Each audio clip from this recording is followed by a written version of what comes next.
I'll be honest with you guys. Some people actually came up to me before this event and said they didn't want to attend because within this book there's a couple of essays and they consist of an essay by a gay imam and a transgender community member or an activist, and so they didn't want to support that. But I want to know, when you put your essays alongside of theirs, what are your perceptions on acceptance and plurality in America and diversity, and what are your views on that, and how did it even bother you that your essays would be in that book alongside theirs? Was it even an issue?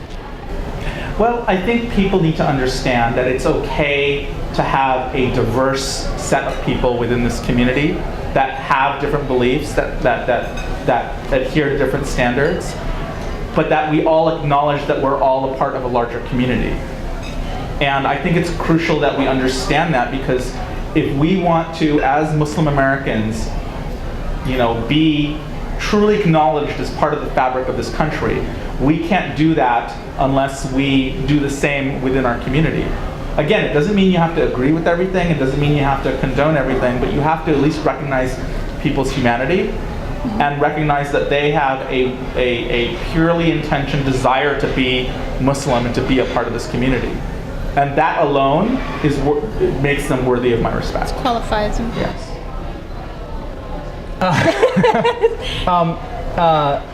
I would echo everything Shah had said. I agree 100%.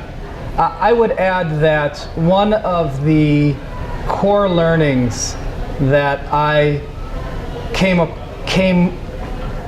to learn, or that I live with every day, is that Islam as a faith is really a set of core beliefs.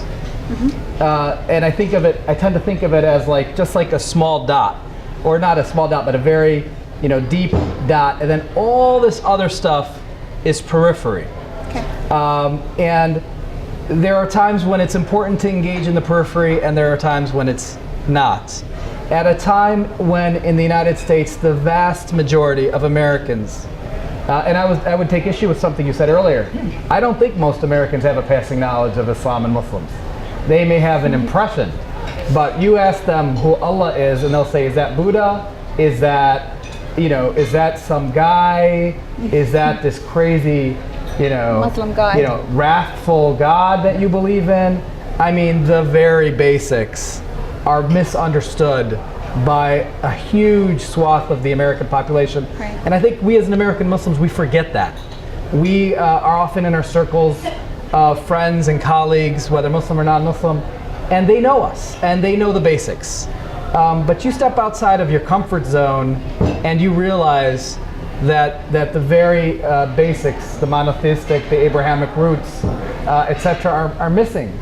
And the need to undergo a huge educational campaign is still there. And I often feel like we miss that. We miss that basic point.